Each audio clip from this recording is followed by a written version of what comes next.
아, 안녕하세요. 매일매일 운동을 하고 있습니다. 오늘 왜 이렇게 피곤하죠?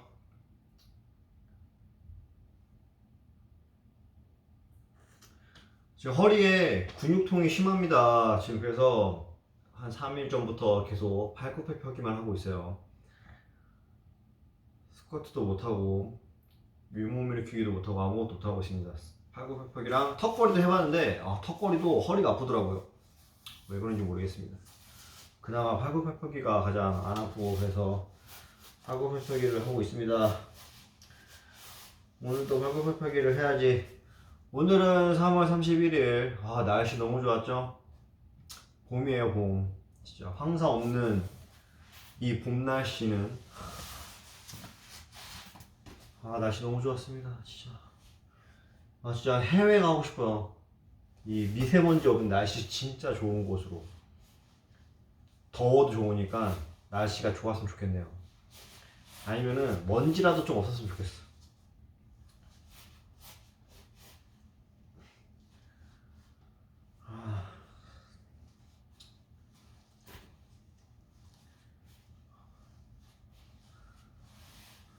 몰라, 운동하겠습니다. 피곤해요. 역시 운동할 땐 CNN이죠.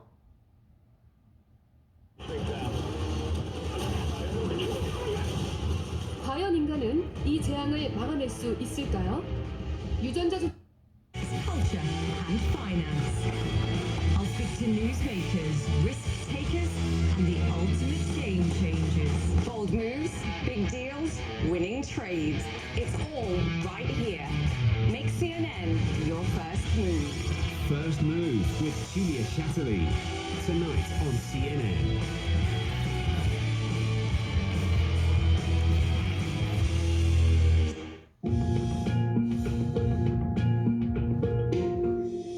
It's very strange because, today a lot of kids, they want to be a football player or a DJ because you're famous, you make a lot of money. But at the time, there was no such thing as a superstar DJ. When I started, that concept did not exist. So it was just about, my passion for music, wanting to share that passion. I was not maybe enough confident to become a musician and be on stage, playing the keyboard or singing. I was just playing records, and I was very technical. And I started this when I was 14, and I just pursued my dream step by step. I never thought, one day I'm gonna fill stadiums, or be on the top of Burj Al Arab, I had a dream and another one, and I'm ending up here with you.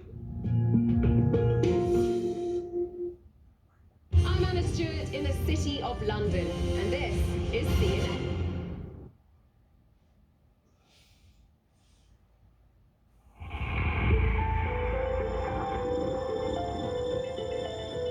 In a few hours, the Derek Chauvin murder trial resumes after emotional testimony from 6 eyewitnesses, including a firefighter, a 9-year-old, and several teens who described actions they wished they'd taken that day to prevent George Floyd from dying. Back with us now to break down the key moments, CNN legal analyst Ellie Honig. What did we see from prosecution yesterday, and what are the major themes you see so far?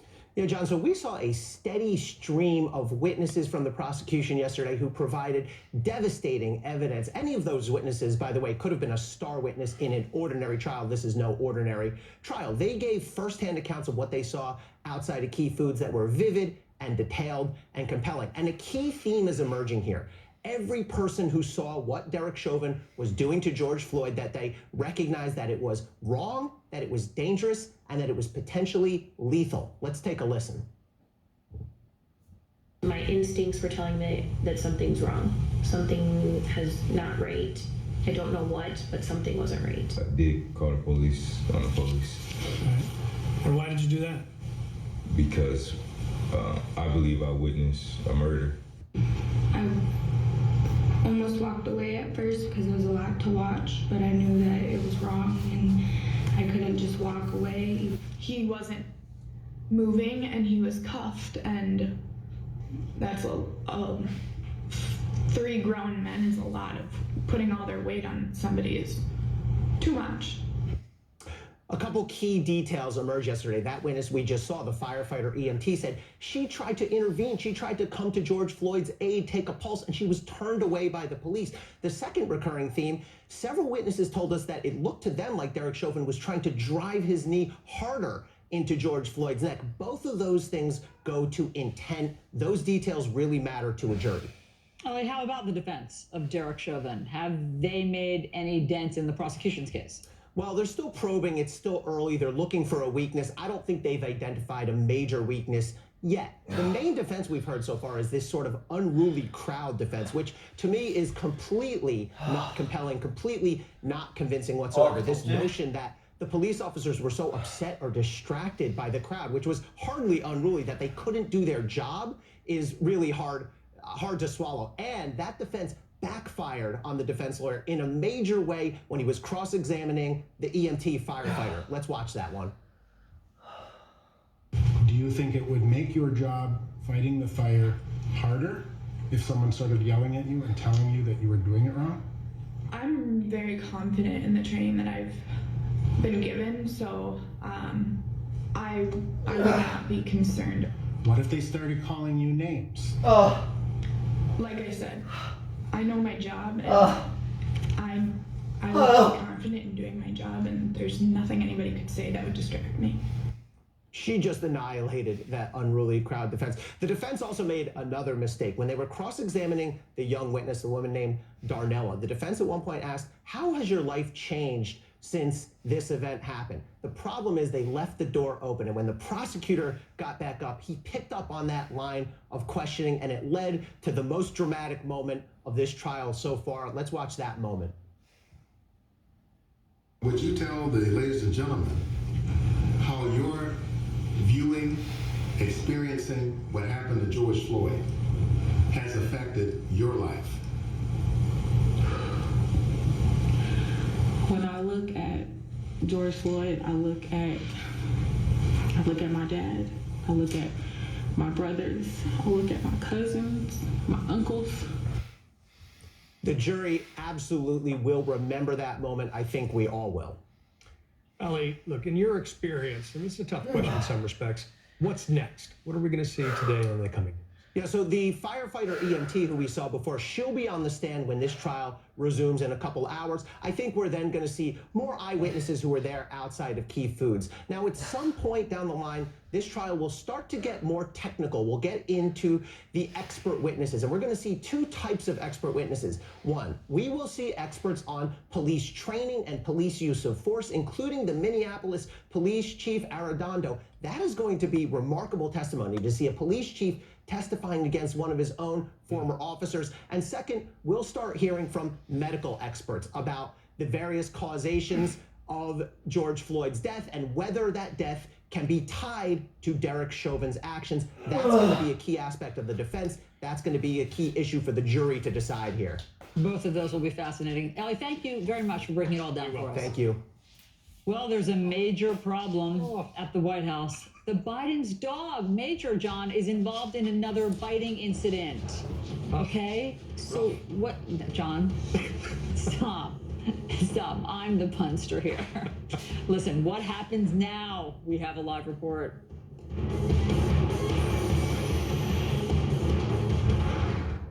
Allow me to show you something.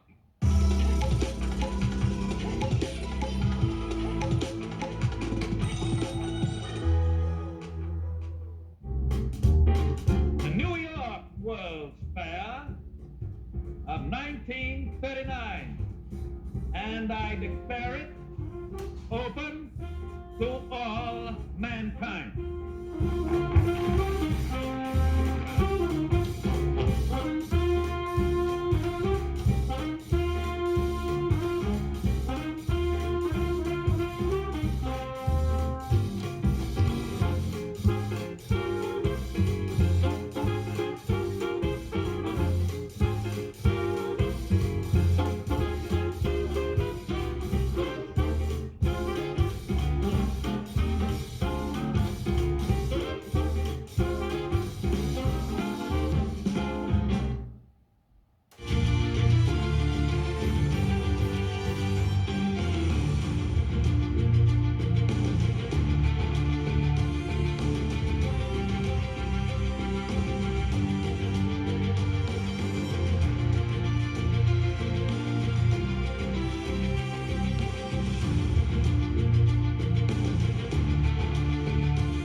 is the 100 Club, our look at companies that are 100 years old or older. Burning buildings, breaking glass, cracking a safe with a blowtorch. It's all in a day's work at Underwriters Laboratories, also known as UL. From its funnel-like nozzle, a smothering blanket of carbon dioxide gas and snow is distributed over the blazing pen. The company is destructive by design, all in the name of safety, dating back more than 100 years.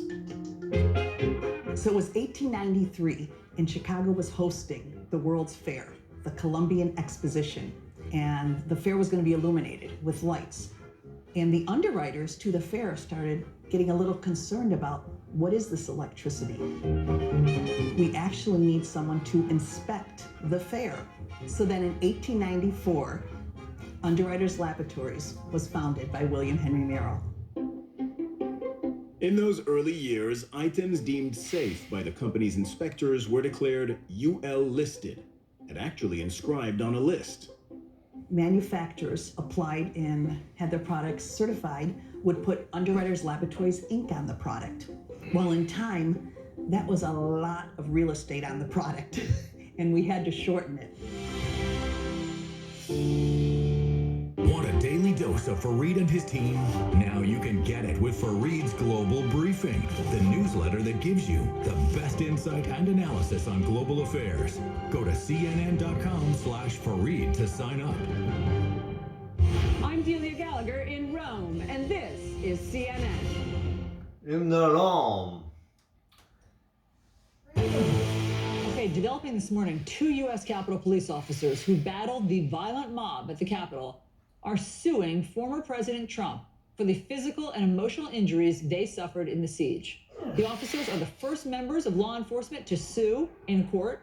These 2 officers allege in the lawsuit that they suffered physical and emotional damage because Trump, quote, inflamed, encouraged, incited, and directed the mob. These 2 officers have been with the others for a combined 28 years.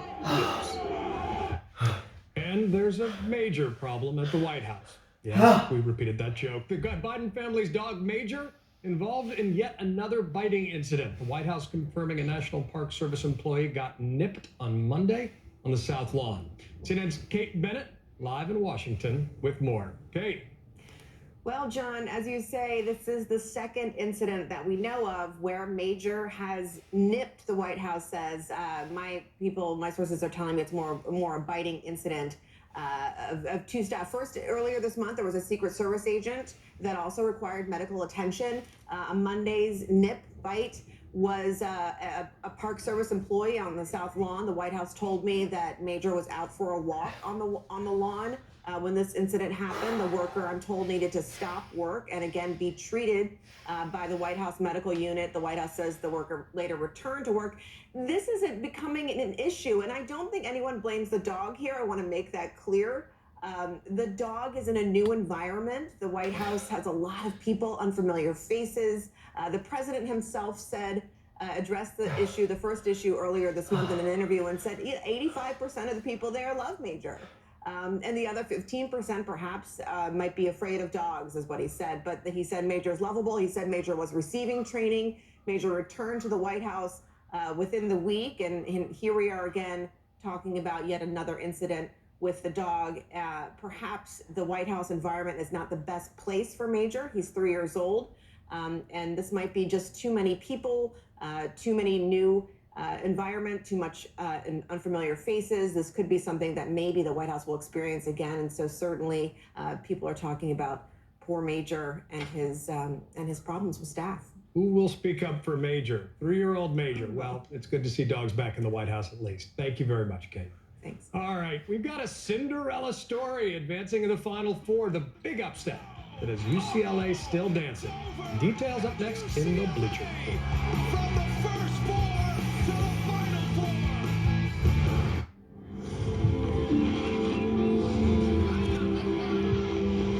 Quest's World of Wonder, in association with Turkish Airlines. The Inyambo holds a regal status in Rwanda.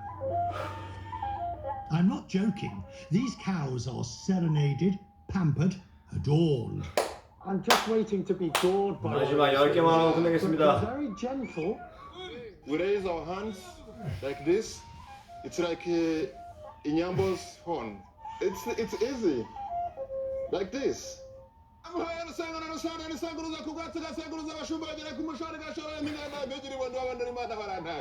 Do the same.